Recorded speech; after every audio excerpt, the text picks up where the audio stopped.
있습니다. 자, 오늘 공부 들어가겠습니다. 오늘도 개론 두 번째 시간으로 이제 조금 넓은 측면에서 마가복음을 함께 나누고자 하는데요. 자, 마가복음의 저자가 누구라고 했죠? 그렇죠? 마가죠.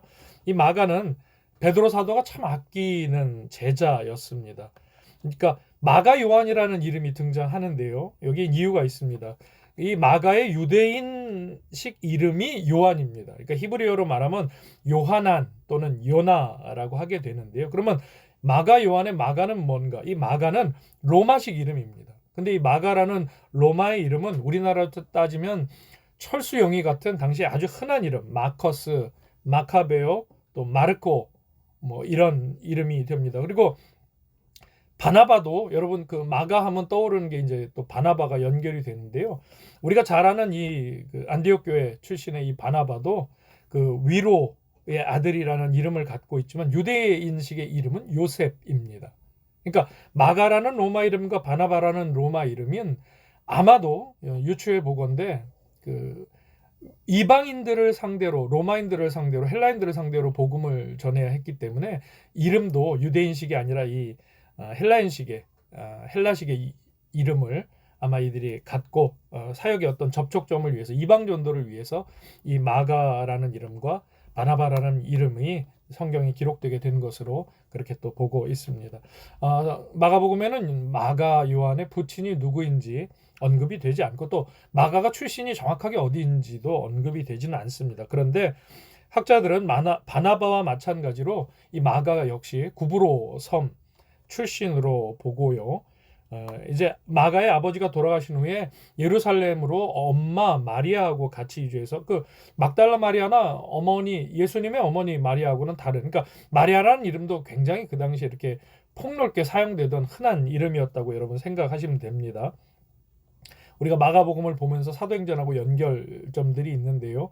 아마 함께 공부를 하다 보면 아마 잘 아실 수 있을 겁니다. 그러니까 이 마가는 유대 본토가 아니라 외지 출신인데요. 근데 그랬던 사람이 예루살렘에 정착해서 살았다는 그런 내용이 됩니다. 그러니까 이 마가 집안이 엄마하고 마가가 예루살렘에서 타 지역 출신이지만 이방 구브로라는 섬 출신이지만 유대 본토 이 예루살렘에 정착해서 살았다는 것은 그 신앙심이 그 가정이 아주 특출했다라는 것을 알 수 있어요. 그러니까 믿음이 독실한 어머니 마리아의 가르침을 어려서부터 받으면서 하나님을 잘 섬겼던 사람이 마가가 아닐까 이제 그렇게 생각을 하고요.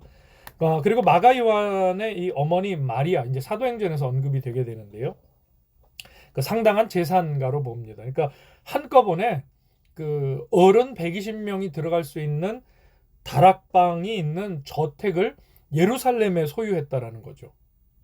마가 요한의 어머니인 마리아가 좀 이렇게 재산가로 그렇게 봅니다. 예루살렘에 그런 저택을 갖고 있었다라는 거죠. 그래서 마가의 어머니 마리아는 처음으로 교회가 세워질 때 자신의 집을 공개 이렇게 제공함으로써 이 교회 공동체가 출발하게 되는 아주 큰 또 시발점이 되는 그런 근거를 제시했던 믿음의 어머니였습니다. 이 구브로션 섬 출신의 또 자산가였던 레위인이었던 그 바나바와 친인척으로 알려져 있는데 그 예전에 개역 성경 골로새 4장 10절에 보면 마가가 바나바의 생질 즉 그러니까 누나의 아들이라고 번역이 되어 있는데 그 대부분의 권위 있는 성경에는 마가 요한과 바나바의 관계를 그냥 사촌으로 번역합니다. 그러니까 가까운 친인척이었던 거죠. 어쨌든 이 레위 족속 출신의 그 바나바 요셉과 마가가 친인척 관계였다는 것은 마가에게도 틀림없이 신앙적으로 많은 도움이 됐을 거라는 것을 짐작할 수 있습니다. 아까도 말씀드렸던 것처럼 마가 요한의 이름이 성경에 처음 등장하게 된 것이 이제 사도행전 12장 12절인데요. 베드로가 헤롯에게 잡혀가서 처형당하기 전날 밤 천사의 도움으로 탈출한 후 찾아간 곳이 바로 마가 요한의 어머니 마리아의 집이었어요. 베드로가 그 집을 찾아가게 됩니다. 근데 성경은 바로 이곳을 교회라고 사도행전 12장 5절에 보면은 적고 있어요.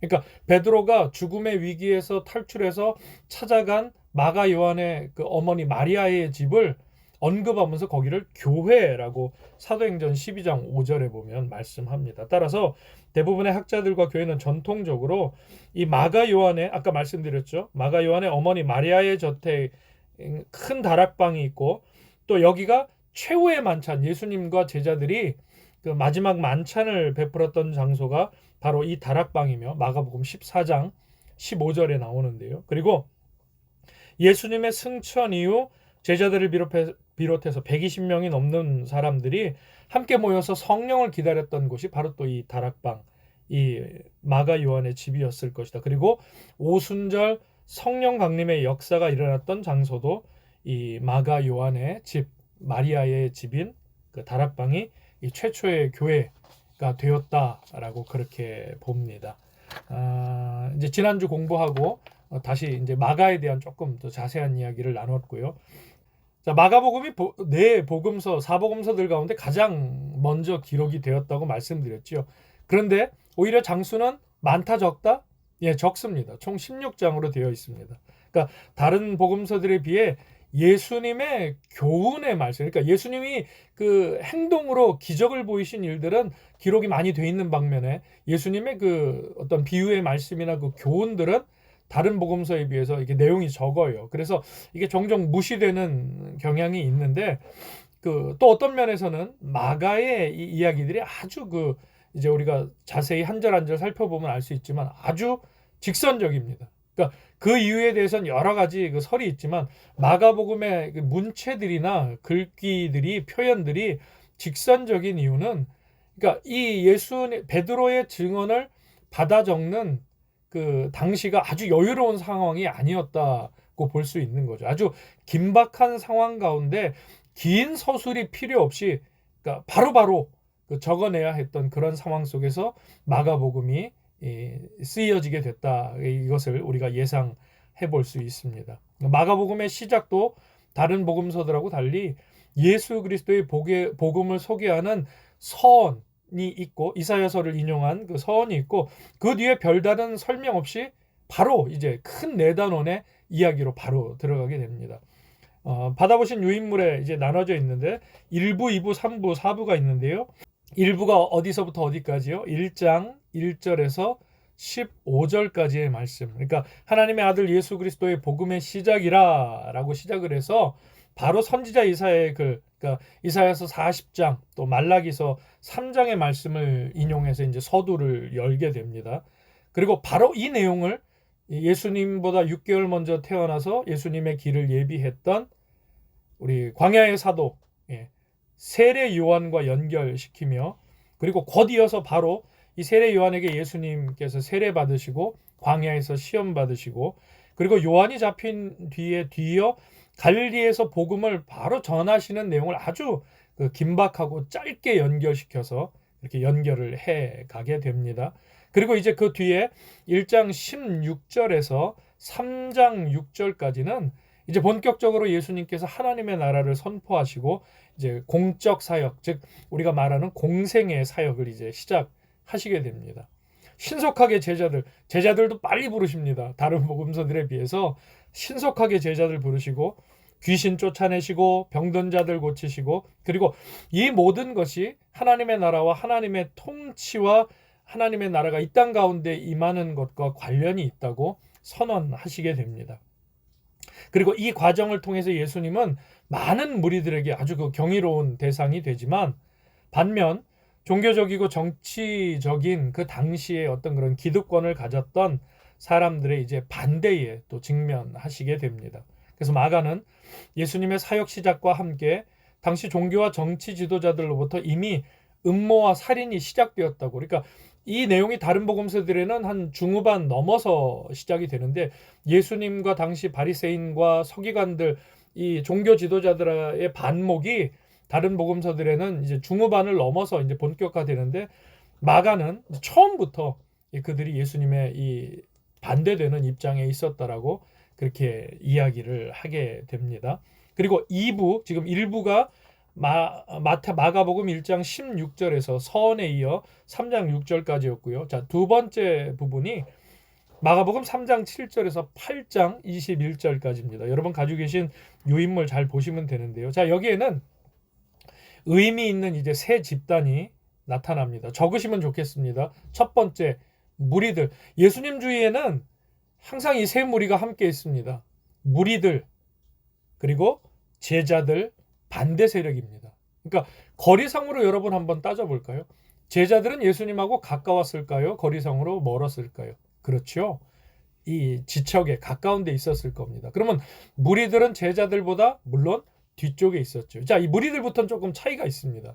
무리들 중에는 예수님의 이야기를 듣고자 가까이 다가오는 이들도 있었고, 또 예수님의 말씀을 듣고 아이 뭐 특별한 게 없네, 별게 아니네, 뭐 이렇게 먹을 거라도 좀 있을까, 도움이 될 만한 거라도 있을까, 그러다가 자기의 필요를 채워주지 못한다고 생각하면 그냥 돌아가 버리는 그런 무리들이 바로 제자들 그 뒤쪽에 군중들 무리들이라고 표현하는 이들에게 그 선에 있었고, 그 뒤에는 누구요? 예, 이 예수님하고 그 반대되는 세력, 당시 그 종교 지도자들이나 기득권을 가졌던 그들이 그쪽에 있었습니다. 그러니까 이 거리적인 느낌으로 여러분 좀 그 느낌을 이렇게 머릿속으로 떠올려 보시면 좋겠습니다. 제자들, 그리고 예수님이 그 복음서를 잘 보시면 제자들에게 말씀하시되 무리들에게 말씀하시되 틀림없이 그 분류를 하십니다.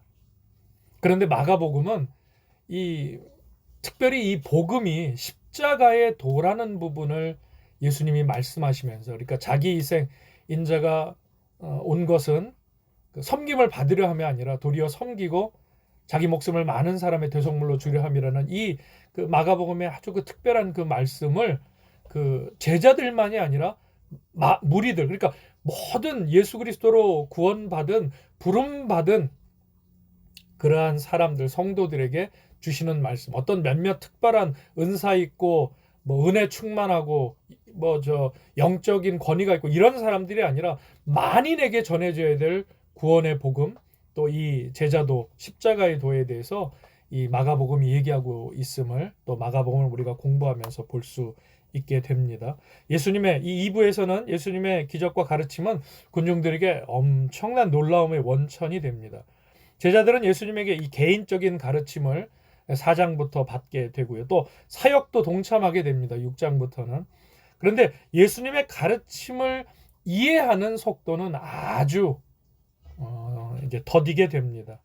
그리고 이제 7장과 8장 초반까지 반대 세력도 이제 점점 더 예수님에 반하는, 이 예수 공동체에 반하는 그 반대 세력도 점점 커지는 모습을 보여주게 됩니다. 3부는 마가복음 16장 중에 3부는 세 번째 부분은 8장 22절에서 10장 45절까지입니다. 예수님은 주로 여기서 다시 한번 가까이 있는 제자들에게 더 큰 관심을 두십니다. 이 8장에서 10장 사이에는 너희는 나를 누구라 하느냐라는 질문에 베드로의 고백이 또 나오게 되고요. 그리고 8장에 보면 아주 아까 말씀드렸던 것처럼 누구든지 나를 따라오려거든 자기를 부인하고 자기 십자가를 지고 나를 따라야 한다라는 이 제자도, 십자가의 도에 대한 말씀을 주시게 됩니다. 그리고 예수님은 자기 왕권의 본질이 바로 이 제자도의 본질, 제자도의 본질이란 십자가의 길을 가는 것, 그러니까 마가가 이사야 선지자의 말씀하고 연결시키려고 하는 게 바로 이건데요. 고난당하는 종, 꼭 메모해 놓으십시오. 이 유인물이 됐던 성경이 됐던 여러분 메모해 놓으시면 좋겠습니다. 마가복음의 저자인 마가가 이사야서의 말씀을 적극적으로 인용하는 것은 이사야서가 가지고 있는 그 오실 메시아에 대한, 근데 그 메시아는 이 세상의 모든 왕권을 좌지우지하시는 그런 분이 아니라 철저하게 고난당하는 종, 우리의 죄와 허물을 담당하셔서 이 땅에 오시는 분이심을 나타낸다는 것과 이 마가복음을 연결하고 있다는 것을 잘 우리가 이해하면 좋겠습니다. 10장 45절 말씀, 이건 성경 한번 찾아볼까요? 가까이 있는 여러분 성경 꼭 지참하시고 공부하셔야 됩니다. 마가복음 10장 45절 너무 잘하시는 말씀이죠. 찾으셨죠? 10장 45절 같이 읽겠습니다. 인자가 온 것은 섬김을 받으려 함이 아니요 도리어 섬기려 하고 자기 목숨을 많은 사람의 대속물로 주려 함이니라. 아멘. 3번에 걸쳐서 이 말씀을 하시게 됩니다. 그런데 제자들이 이 말씀을 이해했다 못했다? 예, 못합니다. 그게 이제 제자들의 인간의 어떤 한계와 또 어리석음의 모습이 나타나고요. 자, 그 다음에 이제 4부는 네 번째 부분은 이제 10장 46절에서 이제 15장 47절까지 이제 예루살렘 입성 후와 그리고 십자가에서 죽으시기까지의 과정을 이 네 번째 부분에서 담아냅니다. 이제 여기서 이야기는 이 마가복음은 이제 절정을 클라이막스를 향해서 가지요. 왕이신 그분이 왕으로 예루살렘에 입성하시고 무리들은 열광적으로 이 무리들의 특성이에요.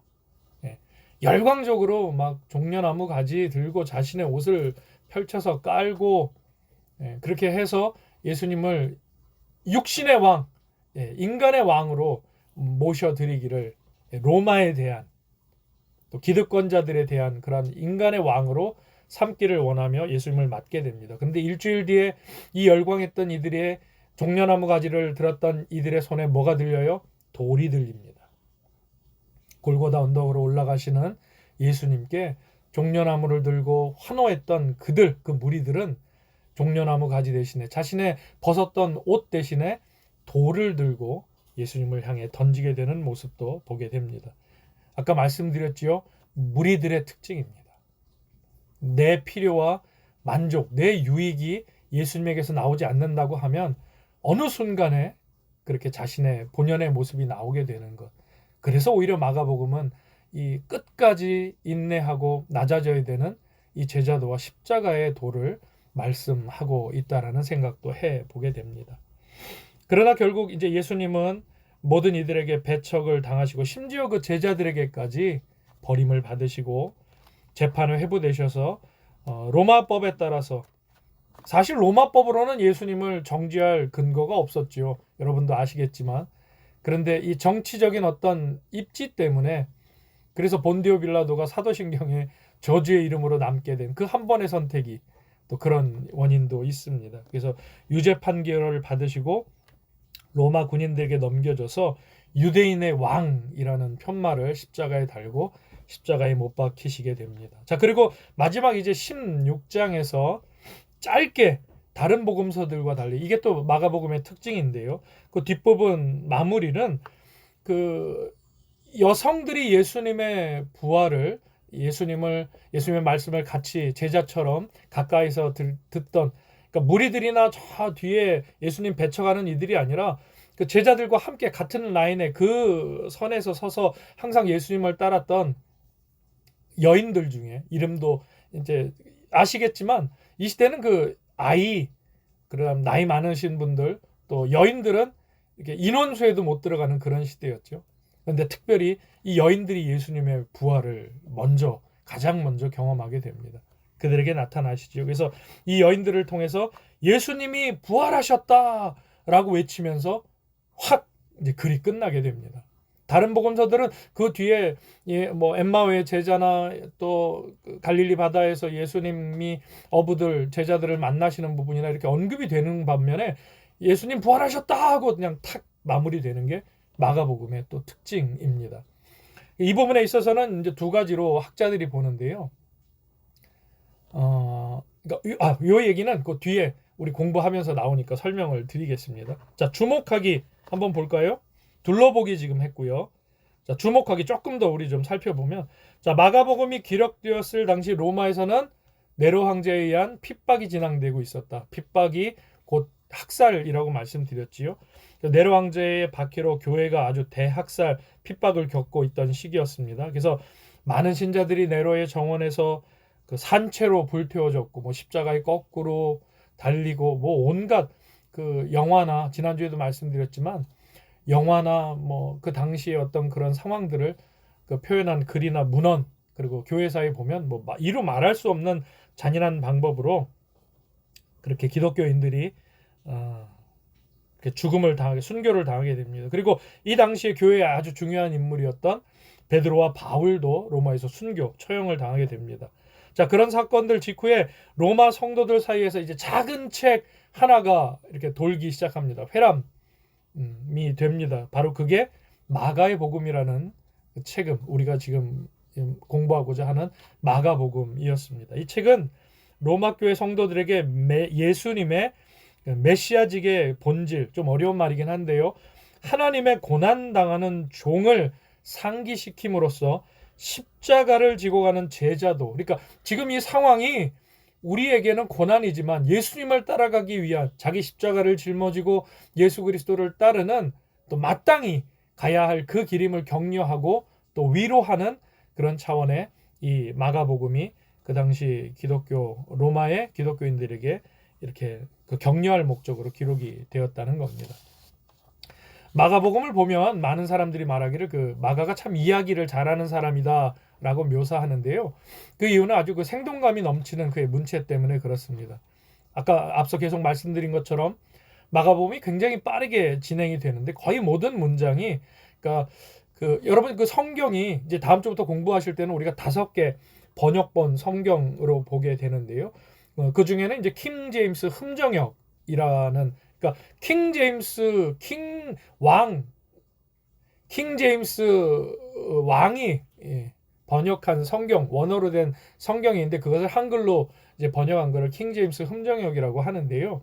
킹 제임스 성경에 보면, 원어 성경에 보면 그리고 또 그리고 즉시 그리고 다시 이런 표현들이 문장마다 아주 연결이 되어 있습니다. 그러니까 굉장히 그 긴박하게 빠르게 이 상황을 설명해야 된다는 것처럼 아주 그런 빠르게 전개되고 있다는 것을 그 킹 제임스 성경을, 원어 성경을 살펴보면 그걸 알 수 있는데, 그리고 즉시라는 게 몇 번이요? 여러분 적혀 있죠? 41번. 그리고 다시가 25번으로 이렇게 연결이 되어 있는 것을 볼 수 있습니다. 그런데 이렇게 긴박하게 기록을 하고 있지만 세부적인 내용들도 빼놓지 않고 꼭 필요한 내용들은 적어요. 그러니까 예수님이 아람어를 사용하신 그 경우들 꼭 그 마가복음에 적어 놓고요. 그러니까 이렇게 그 중요한 내용들 아주 긴박하게 적어 나가고 빨리 적어 나가지만 핵심적인 내용들은 놓치지 않고 적어 나가게 되는데, 그 이유는 이 베드로의 생생한 그 증언을 바탕으로 마가가 받아 적었기 때문에 이러한 일이 가능하지 않았나 학자들은 그렇게 봅니다. 마가복음에는 이 베드로의 역할이 두드러지게 나타납니다. 베드로의 사역이 언급이 됩니다. 그러니까 가버나움에 있는 베드로의 집, 그리고 그 주변에서 일어난 일들을 기록한 것이 이 증언의 이 사실이, 그러니까 이 마가의 이야기가, 이 마가복음이 사실에 기초한 것임을 이제 시사해 주는데요. 그래서 그 내용들을 보면 이 복음서가, 마가복음이 예수님의 이야기에 대한 베드로의 진술을 반영한 것이다 라고 이해하는데 그런 근거를 제시합니다. 자, 그런데요, 특별한 게 뭐냐면, 여러분 그 베드로의 오른팔 같은 일을 했던 게 이 마가라고 했지요. 그러니까 제자예요, 제자. 가까이. 그러니까 바울에게는 디모데라는 여러 제자가 있었지만 사랑하는 내 제자라고 표현을 했던 디모데라는 사람이 있었고, 모세에게는 누구요? 여호수아라는 제자가 있었죠. 마치 그런 것처럼 이 베드로에게는 마가라는 이 아주 친위대와 같은 오른팔 제자가 있었는데, 그럼에도 불구하고 이 마가복음에는 베드로의 역할을 영웅적으로 표현하지 않습니다. 여러분 베드로전서 5장 5절 한번 찾아보시겠어요? 예, 성경책 뒷부분에 있지요. 제가 가진 성경으로는 우리 그 신약 성경 385절인데요. 아니 385절이란다. 383페이지에 있습니다. 베드로전서 5장 5절의 말씀입니다. 383페이지 베드로전서 5장 5절 같이 읽어볼게요. 시작. 젊은 자들아 이와 같이 장로들에게 순종하고 다 서로 겸손으로 허리를 동이라. 하나님은 교만한 자를 대적하시되 겸손한 자들에게는 은혜를 주시느니라. 아멘. 여러분 베드로가 갈릴리 특급이라고 그 별명을 지어주고 싶을 정도로 아주 혈기 다혈질의 사람이라고 지난주에 말씀을 드렸습니다. 근데 이 베드로가 자신이 적은 베드로 전서에서 겸손으로 허리를 동이라고 이야기를 해요. 그러니까 변화가 된 거죠. 예. 성령 체험하고 정말 그 예수 그리스도를 닮은 십자가의 그 제자도를 이 자신이 쓴 이 서신서에 이 글에 성경에 이렇게 남겨놓는 겁니다. 변화가 되었다는 거죠. 그러니까 이 마가가 마가복음에서 자신의 스승인 베드로를 적을 때 영웅적으로 적지 않아요. 그러니까 베드로가 그렇게 고백을 했다라는 겁니다. 증언을 할 때 나는 참 내가 지금 생각해도 그때 너무 예수님을 몰랐고 너무 내가 교만했고 너무 이 말이 앞섰고 이런 내용들을 제자에게 가르쳤다라는 거예요. 또 그런 제자가 그 스승의 영적 유전을 잘 받아서 여러분 그렇지 않습니까? 스승이 십자가에 달리고 순교했을 때 이 스승의 어떤 업적을 남기기 위해서 글 한 자라도 더해서 그러나 예수님을 저주하며 배반했지만 그렇지만 우리 스승님은 우리 베드로는 그러나 이렇게 성공했습니다. 뭐 이렇게 예수님을 다시 영접했습니다. 그렇게 한 절 적어놓고 싶지 않았겠습니까? 그게 없어요. 그냥 담백하게 이 성경, 그래서 이 성경이 무엇하고 하나님께서 성령의 감동으로 쓰게 하셨다는 게 성경에는요 믿음의 사람들의 치부도 있는 그대로 다윗왕, 솔로몬, 아브라함 할 거 없이 믿음의 사람들의 이야기를 믿음의 사람이라고 믿음의 조상이라고 이스라엘의 최고의 왕이라고 해서 다 감추고 좋은 얘기만 적지 않습니다. 그들의 하나님 앞에서의 범죄 그리고 그 범죄에 대한 하나님의 징벌 그리고 그 징벌에 대해서 철저하게 회개하는 그 모습들 그 믿음의 사람들의 치부를 드러내면서 오고 오는 세대 가운데 이 말씀이 내게 주시는 말씀으로 각 세대에 주시는 말씀으로 내게 적용될 수 있도록 베푸시는 게 바로 이 하나님의 말씀이며 또한 마가복음이고 성령의 역사라고 생각을 해봅니다. 어쨌든 다시 돌아와서 베드로가 그렇게 부족한 사람이었다는 것을 그러니까 베드로가 위대한 사람이었다고 자랑하는 것이 아니라 그렇게 담백하게 스스로가 제자인 마가에게 자기 자신의 그 부족함을 적게 했다라는 것이 이 마가복음의 참 또 특징들입니다. 우리가 마가복음을 이제 한 절 한 절 공부해 가면서 이 부분은 이제 보게 될 겁니다. 그리고 마가복음이 긴박하게 아주 전개가 되지만 그 내용이 모두 단순한 것은 아닙니다. 이제 같이 살펴보면 알겠지만 그 실제로 마가는 예수님의 이 이야기를 그 스승인 베드로의 이야기를 적으면서도 아주 깊은 신학적인 통찰력을 갖고 이 글을 서술해 나갑니다. 그러니까 복음서를 제대로 이해하려면 이 마가복음을 제대로 이해하려면 예수님을 메시아로 고난받는 종의 메시아로 소개하는 이 마가의 방식에 우리가 공부를 하면서 잘 주목을 하고 살펴보는 게 참 중요하다라는 거죠. 마가복음에서 이거 중요한데요. 여러분 그 동글뱅이 돼지꼬리 땡땡 하십시오. 이 복음서에는 서두에 등장하면서 이 16장까지 끝까지 이렇게 이야기를 끌고 가는 세 가지 요소가 있는데 그 유인물에 있으시죠? 같이 한번 읽어보겠습니다. 시작. 첫 번째, 예수님은 왕적인 메시아이시다. 두 번째, 예수님은 고난당하는 하나님의 종이시다. 세 번째, 예수님은 자신의 정체를 비밀로 유지하신다. 요 세 가지 기조가 마가복음 1장부터 16장까지 꾸준히 이어지게 됩니다. 그리고 특별히 이 세 번째 예수님이 자신의 정체를 비밀로 유지하신다라는 게 마가복음의 어떤 아주 그 특징 중에 하나인데요. 마가는 예수님의 이야기를 서술하면서 이 메시아적 비밀, 즉 하나님의 나라의 신비를 강조합니다. 그러니까 오실이라고 고대했던 왕이 백성들을 위해 고난을 받게 되리라는 사실을 예수님은 아셨다라는 거예요. 예수님이 누군지 가장 먼저 알아본 게 사람은 아닙니다. 영적인 존재인 귀신, 사단 마귀의 졸개인 귀신이 예수님을 알아보고 막 놀라서 막 떨지요. 이 마가복음 1장 또 뭐 3장에 언급이 됩니다. 근데 그런 귀신들을 향해서 예수님이 야, 니들은 나를 알아보는구나. 사람들에게 메시아가 왔다고 전해라. 그렇게 얘기하시지 않죠. 뭐라고 얘기하시죠? 잠잠하라. 잠잠하라. 그리고 예수님의 긍휼, 그러니까 예수님께 그 치유의 은혜를 입은 무리들이 그 이제 자신의 육체의 그 해결 문제들을 해결받았을 때 예수님이 야 어디 가서 드러내 성전에 가서 보여 막 이렇게 얘기를 하시는 게 아니라 마가복음에는 아무에게도 말하지 말라고 말씀을 하십니다.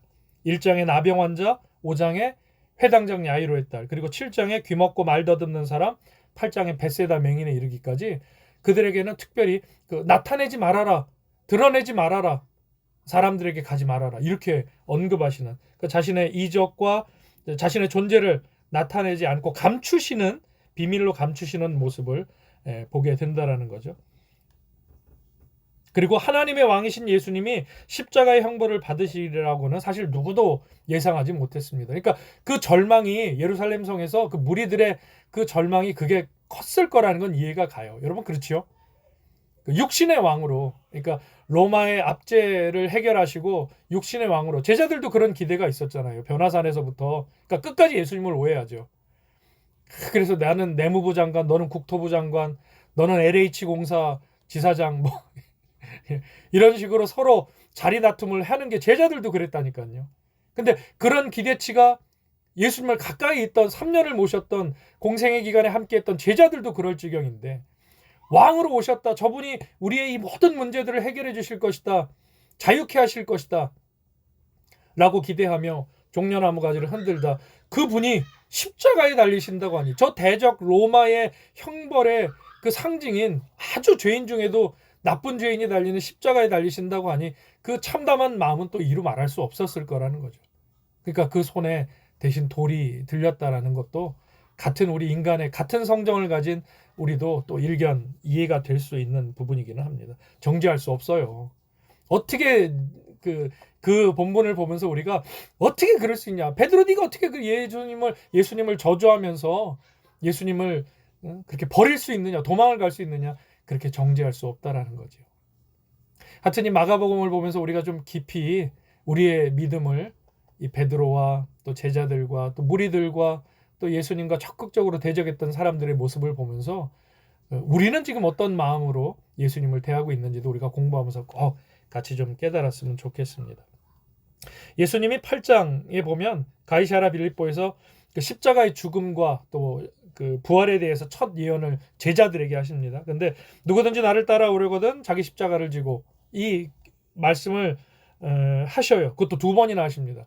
마치 그 눈 뜨기 위해서 2번 그 눈을 만져주셨던 벳세다의 소경처럼요. 근데 제자들은 못 알아듣죠. 그러니까 눈은 떴지만 영적으로는 소경인 그런 제자들의 모습을 마가는 또 잘 드러내게 됩니다. 그 다음 그 마가는 그 조금 더 하고 이제 마무리할 텐데요. 그래도 벌써 50분이 다 돼가네요.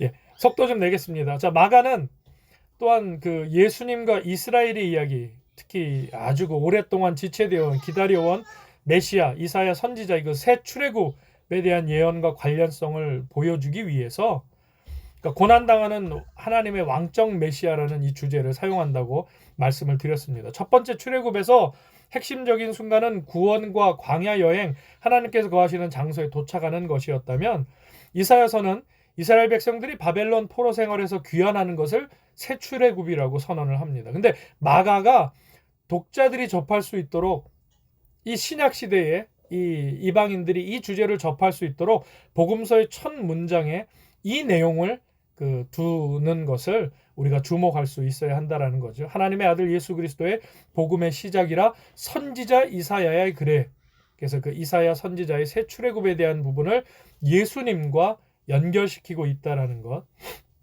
그 부분을 우리가 공부하면서 살펴보면 되겠습니다. 그리고 이 주제는 그 마가복음 전반에 걸쳐서 계속 유지가 됩니다.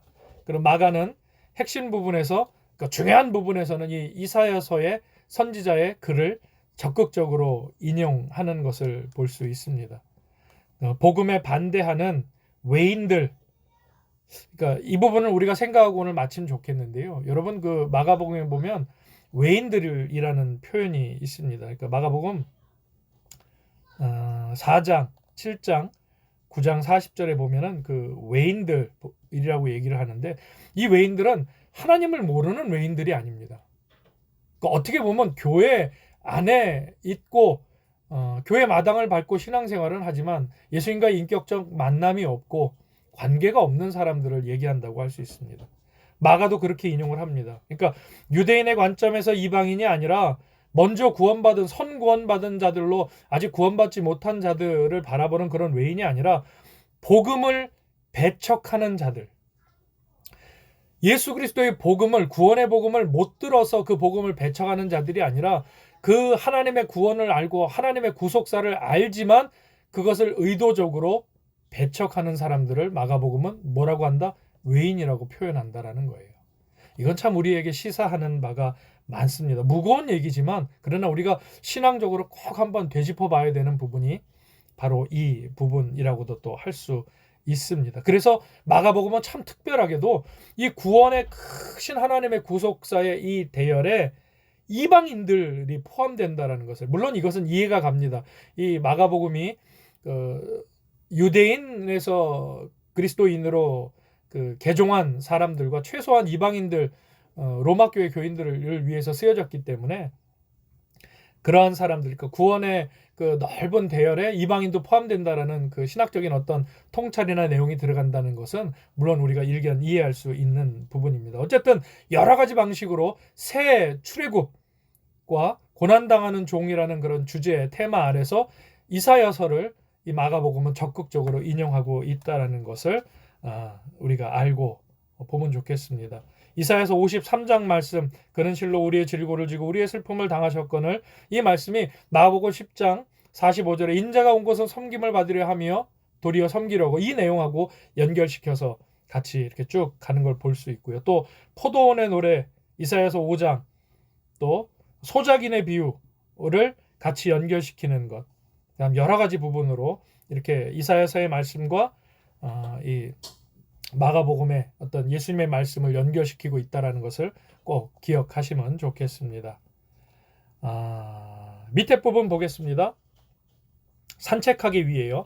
자, 이제 마가복음을 읽을 때 우리가 이러한 다양한 특징들을 찾아보고, 이 복음서가 이 성경에서 참 풍성한 보화를 담고 있는 책. 그러니까 예수님의 비유의 말씀이 없다고 서두에 말씀드렸죠. 그래서 한때는 이 마가복음이 성경 학자들 사이에서도 다른 복음서들에 비해서 이렇게 조금 이렇게 사소하게 여겨지는 때도 있었는데요.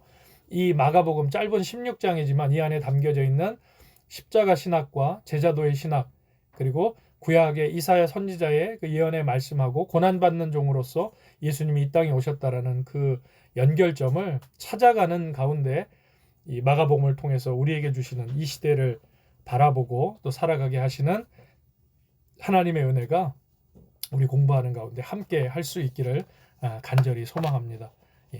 오늘 마가복음 개론 두 번째 시간은 이렇게 마치면 좋겠고요. 아까 말씀드린 것처럼 산책하기 부분은 이제 우리가 세부적으로 마가복음 1장부터 이제 다음 주부터 시작해서 보게 될 텐데요. 일단 내일 교회에 오셔서 교육관 1층 사무실에서 꼭 유인물, 한 주 전 유인물, 이제 다음 주부터는 제가 이 얘기 안 드려도 될 것 같아요. 그러니까 매주 전주 주일에는 그 주 공부하는 유인물을 교육관 1층 사무실에서 이렇게 찾아가시는, 그리고 아니면 수요일까지라도 이렇게 찾아가시는, 그거는 이제 따로 다음 주부터는 말씀 안 드리고 그렇게 가져가시면 좋겠고요. 그래서 정해진 본문을 한 주 한 주 보면서 때로는 지도도 보고, 때로는 여건이 되면 이렇게 잠깐씩, 제가 지금 이 밴드 라이브가 이렇게 실시간으로 되지만 이렇게 영화 같은 거 클립으로 한 2-3분 정도 성경의 내용하고 연결되는, 좀 그러니까 다양한 방법을 통해서 성경 공부를 해보려고 하는데, 우선은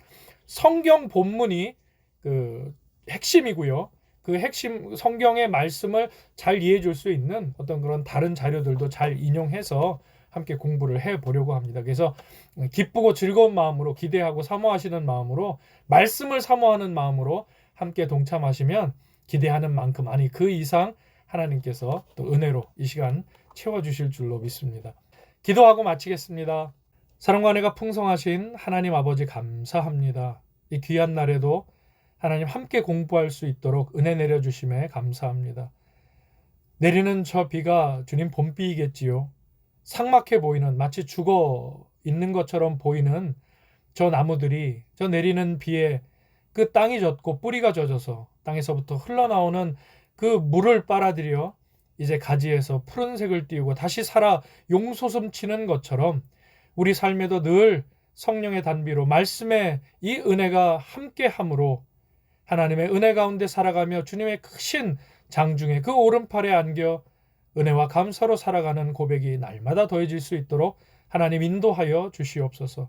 마가복음을 공부하면서 십자가의 신학, 제자도의 길, 나를 따라오려거든 자기 십자가를 지고 따라오라 하시는 그 주님의 요청, 그리고 인자가 주님께서 이 땅에 오신 것이 섬김을 받으려 함이 아니라 도리어 섬기려 하고 자기 목숨을 많은 이들의 대속물로 주려 하려 하심이라는 그 낮아짐의 신학이 우리 삶 속에서도 새로운 한 주 주님 닮은 모습으로 이 사순절에 이제 그 끝을 향해 가는 이 사순절 기간에 뭇 영혼들에게 그리고 주님의 몸된 교회 성도들에게 나누어지고 예수님의 발 앞에 깨어진 향유옥합처럼 많은 이들에게 은은한 향기로 귀한 섬김으로 선한 영향력으로 전해져 갈 수 있도록 성령 하나님 인도하여 주시옵소서. 믿사오며 감사드리며 예수 그리스도의 이름으로 기도드리옵나이다. 아멘. 수고 많으셨습니다. 내일 반갑게 주님의 날 뵙겠습니다. 예. 좋은 하루 되세요. 예.